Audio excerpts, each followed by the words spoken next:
My name is Namio. I am this fabulous gentleman's eldest daughter, and he asked me to curate some try not to laugh videos for his 5,000th subscriber special.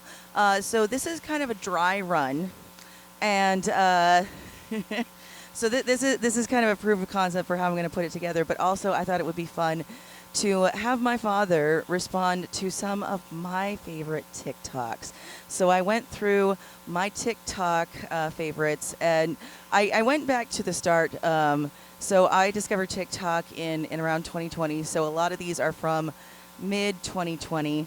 And the thing is, my father tends to avoid discussions of politics and also swearing on his channel, but I don't in my TikToks. So you're going to learn a lot about me from these, and yeah, it should be an interesting time. I left plenty of edit points in there so that you can pause whenever you need to and explain what they're learning about me through these TikToks, and any insights that you want to add, which should be an interesting time. So, and I'm not going to be in the room for this, so it should be extra interesting. So you're going to learn a lot about me today, and it should be a fabulous time. So here we are. Let's get right into it. I don't actually know if I'm supposed to be trying not to laugh or not. They have no real purpose, but it makes you smile when you push them down a flight of stairs. I've heard that one many times, but I do like the accent. At the beginning there for a second, I thought she was dead. Let's move along.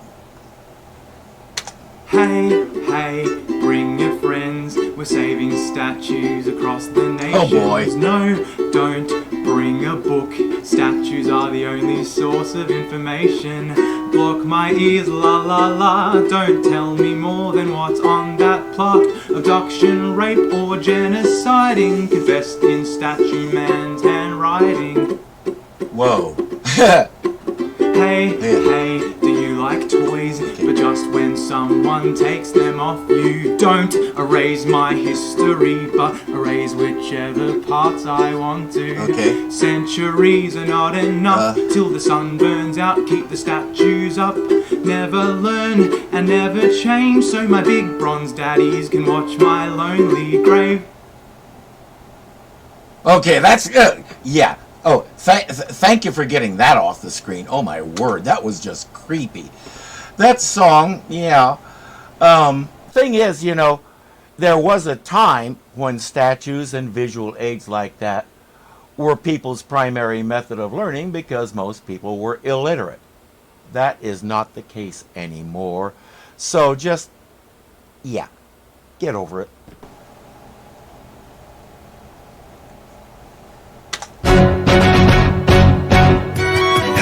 Genius immunologist, grad of Cornell with a doctorate, dropped in the middle of a pandemic, yet stopped by the president for all of the press he did, cause tantrums from a toddler trump facts from a scholar. They call him the mass king, the duke of distancing. Why aren't we listening to someone of his stature and positioning? It's sickening. This is what physicians do. All disaster movies start with a scientist no one listens to. That's a fair point, I have to admit. He was awarded the Presidential Medal of Freedom, the highest honor, led the charge against Ebola and Zika. He makes McDreamy look sleazy. Dr. House, he can't keep up. He has the hottest body of work. What's your name? Yes, Dr. Anthony Fauci. My name is Dr. Anthony Fauci. I like the hair. And there's a million things I haven't cured, but just you wait, just you wait. Dr. Anthony Fauci. Yeah. And we got geniuses in Congress who want to prosecute him for what again? I love America. It's an amazing place. And do you know what I've come to realize, right? Americans, you basically do everything that we do, but you do it bigger and you do it better. Okay. Like we have stupid people here. Okay. Your stupid people are world class. Yeah, I'm with him there. All That right. is not me saying, oh, all Americans are stupid. No, America also has the smartest people on the planet. What I'm saying They just is get that when shouted America down by the does stupids. stupid, you do stupid. He's not wrong. Like, our village idiot is in a park shouting at clouds. Yours is president. Okay. These are supposed to be TikToks, her favorite TikToks from 2021. But she told me she stuck an Easter egg in there somewhere. We just found it. Yeah, that was not from 2021. And, again, he's not wrong.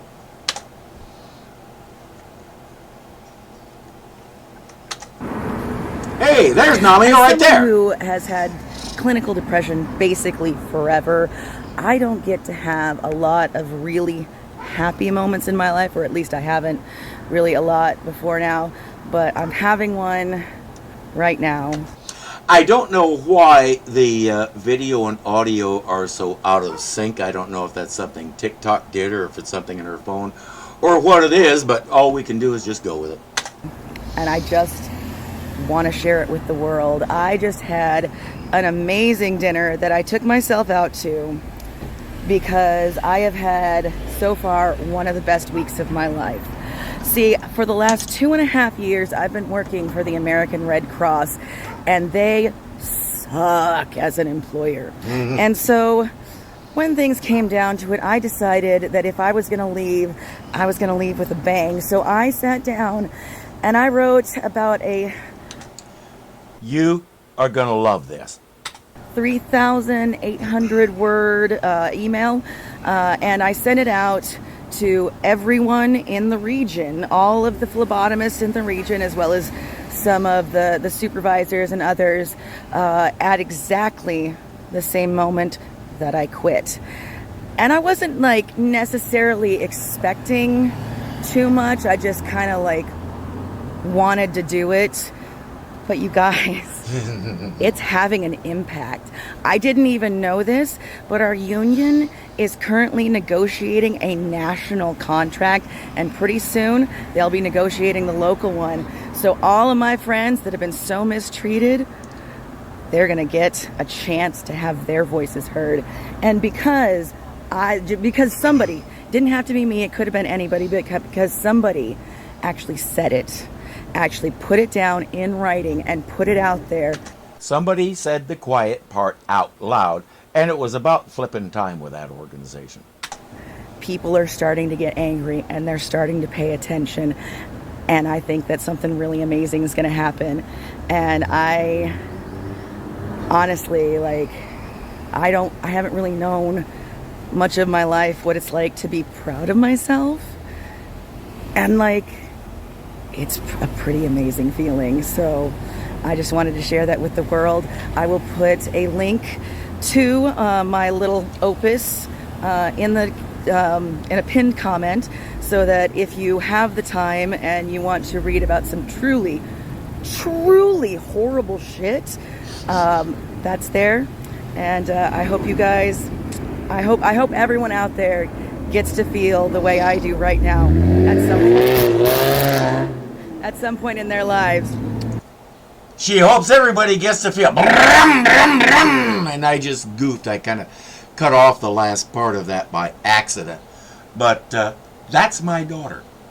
That's my daughter who was that obnoxious and is affecting major change inside a major organization that frankly has a tendency to treat their employees like dirt. So, am I proud of my little girl? What do you think? Dear Diary, I told the cat about how my dearest human has promoted me, teaching me to shake so I can participate in his business dealings. However, Cat pointed out that I'm often unaware of what I'm shaking on. For example, when I shook the neighbor's hand this morning, I have no clue what I agreed to. None. Cat says this is how the devil buys souls. Okay. I will pee on the bed for comfort. Yeah. Not much I can say about that one. Z Frank is a treasure.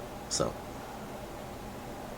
This person's commenting on my video about the word Oriental and comparing the word boomer to a racial slur. And as a millennial, I do have some words on this. Do y'all just not remember 2010 on when all anyone had to do was shit on the millennial generation? Every news outlet, every magazine, BuzzFeed, all they had to talk about was like, oh, they're the me generation with their Instagrams and their narcissism and avocado toast. Oh, Folks, you have not seen narcissism and selfishness until you've looked at the yuppie generation. The me generation of the 80s absolutely blows millennials out of the water. Speaking as a boomer, my fellow boomers have no frickin' clue what they're talking about. all we did was flip that exact script, but instead of Instagram, it was systemic racism. Instead of avocado toast, it was environmental destruction for profit. And instead of narcissism, it was late-stage capitalism. I'm sorry if turning the mirror on you hit it a little different. And let's face it, the only reason why boomers are really mad about this is because they saw how unaffected we were by anything they had to say about us. Because millennials and Gen Z suffer from what I call terminal self-awareness. Given the options between cake or death, millennials be like, what kind of cake though? And Gen Z would be like, how would I die? Will it be violent? So all I'm saying is, this little game you decided to play with us, we turned it into Russian roulette for funsies. I won't pretend I really understand that last part, but yeah, my fellow boomers have no bloody clue how much the world has changed, and they have not kept up. But you know what? We don't have to! You know what we need to do? We need to retire and get out of the way. We're not the ones who are going to live in the world that's being built right now. You guys are. So why shouldn't we shut up, get out of the way, and let you build it how you want to? Some of you were so quiet when I said I was a millennial. Fuck you, okay? Okay then. Yeah, Namio did warn us about the language thing. As you know, I avoid this stuff on my channel, but this is kind of a special occasion. 35? Which means I was born in 1983. Which means I'm twice your age. Right at the cutoff. Okay, so I am a millennial, but I am an elder. You know something? I understand why Namio likes this one, because she's right in that same age group. Elder millennial! Wizened! Sage! Yes, gather round the Snapchat children! Okay, man. I'll tell you the tale of the landline.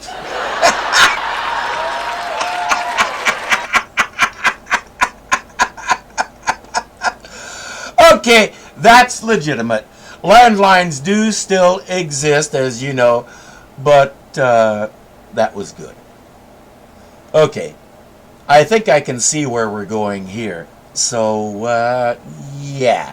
If I was censoring things the way I usually do, there'd be almost nothing left of this one, so I'm not going to do it. The hardest word in America has been the word shit. I thought it's easy, that I know what shit means. Well. But it turns out I didn't know shit. Yeah, really. I think it's the most complicated word. Like, how can it be if something is bad, it's shit? If something is really good, it's the shit. Yeah. The first time I heard that expression was on Dead Like Me, and I said, what? I thought she was insulting the thing. But, yeah. You guys, you kids, the way you turn words on their heads like that, I love it. I would have never guessed that. I had to study that shit. So important, the article. Like if I give shit to you, that means that I'm telling you off. But if I give a shit, I care. Yeah. Then I care. Yes. English? Well, Americans don't speak English. We speak American. It is not English. We have our own dialect, and let's at least be honest about that. And frankly, you know, the other word, the so-called F word, is equally versatile. I'm not going to go into it, but just think about it for about 10 seconds, and you'll know exactly what I mean. This is a bunno, also called a bun and occasionally called a wabbit. But what's most important is to understand bunno anatomy. Okay. We start with the floppity loppities. Some bunnos have very droppy floppity loppities. Others have not so floppity loppities. Then there's the blinkers and the boople snoot, which is also called the wiggle sniffer.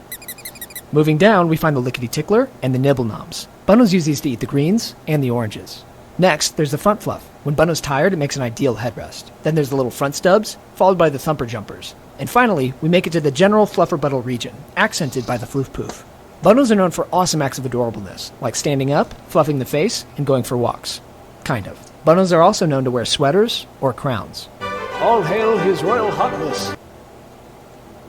Okay, that guy was just proving that he can say all kinds of funny words that I probably would stumble over.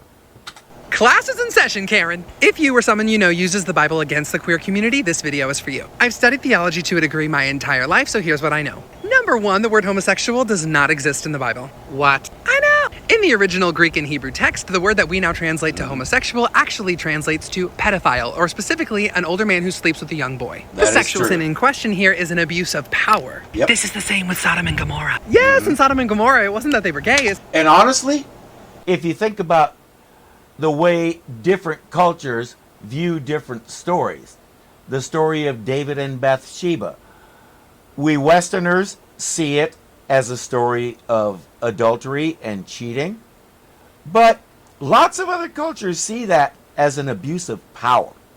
That's a very different spin on it, doesn't it? Is that they were gang raping people. The word homosexual wasn't introduced until the early 1900s when Okay, the gang raping part is a little over the top. That wasn't usually what that word denoted. It generally denoted a master taking advantage of a slave, and the slave had no choice. An American conservative company paid a German translator to put it into the Bible. We already know why the Catholic Church would want to support that and not the original text. Number 2, if you have a problem with the gender thing, God is genderless and we're created in... Okay, he mentioned the Catholic Church, but the first version that I am aware of that used that word was the Revised Standard Version, which is a Protestant translation, not a Catholic one.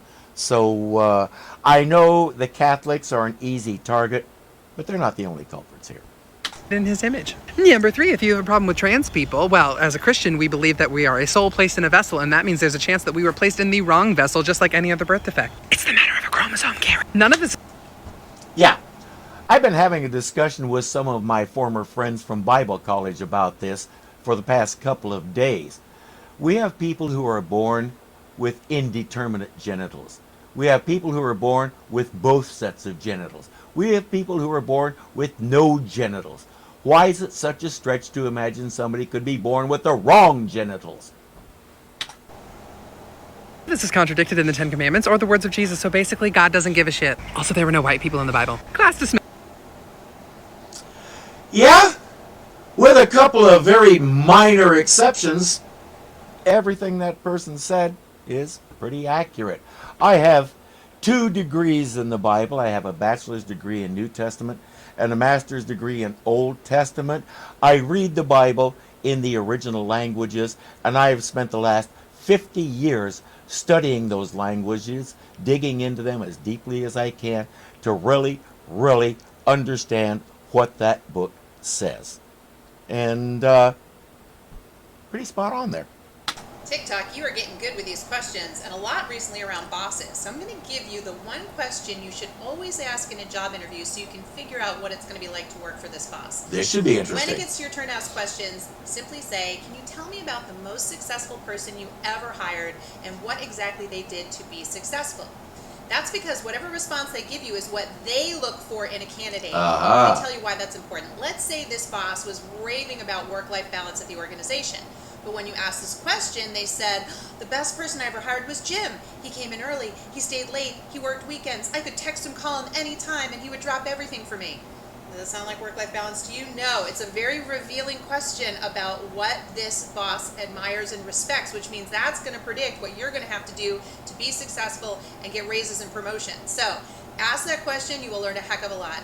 Listen, if you're looking for more interview tips, I've got a huge 18-question list in my that is a very, very good approach. One of the best jobs I ever had was in a bookstore. And we had both kinds of people there. The owner, I did not tell you to do that. The owner said when he walked out the door, at the end of the day, the place ceased to exist. It wasn't there. His family, his home, and whatever else he was doing was everything, and the store just wasn't a factor. His floor manager, on the other hand, lived for that store. He took work home all the time. He did stuff over the weekends. I mean, the guy, he just never stopped. And he could not understand how the boss could say, well, I just walk away and it's not there anymore. That did not connect with him. And honestly, I hate to say it, but his family suffered for it. Are you tired of people complaining about literally everything every day? I can't honestly say I see that happening. Do you find yourself overly annoyed by the actions of others? What did that apple do to you? Okay. Okay. When prescribed by your doctor, fuck 'em all can significantly reduce your ability to give a fuck. Okay, Robin Williams did something very similar in his Robin Williams on Broadway video. So, yeah, this is going to make me laugh. Tired of Karens not minding their business? People complaining about masks got you down? Fuck 'em all. Fuck 'em all has been tested and proven to help you not give a fuck. The thing is, I do. And the reason is because there are people I care about out there. And if you refuse to wear a mask, you're putting them in danger. So stay away from us. Either put the mask on and take the shot, or stay far, far away from us. And don't give me your excuses. I've heard them all, and they're wrong. I used to give a fuck, but now that I've tried fuck 'em all, I don't give a fuck at all. If you continue to give a fuck after taking fuck 'em all, please consult with your physician. Side effects may include insensitivity, lack of care, and an extreme case of minding your own business. Okay, that was wonderful. that was such a perfect rendition of that sort of thing. Oh my. Yeah, time is marching on, so I'm going to do one more for today. There's lots more. She actually gave me over an hour of this stuff. So we're going to take it in bite-sized pieces. So we'll do one more for today, and then we'll come back and do some more later. Hey guys, my brother just got punched in the face for no other reason other than being a fucking Trump supporter. Okay. And I'll do it again. Pow, motherfucker.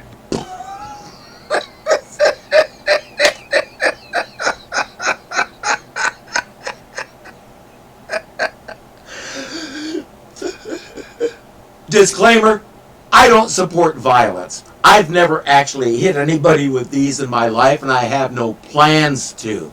I understand the frustration. I understand the temptation, but don't do it.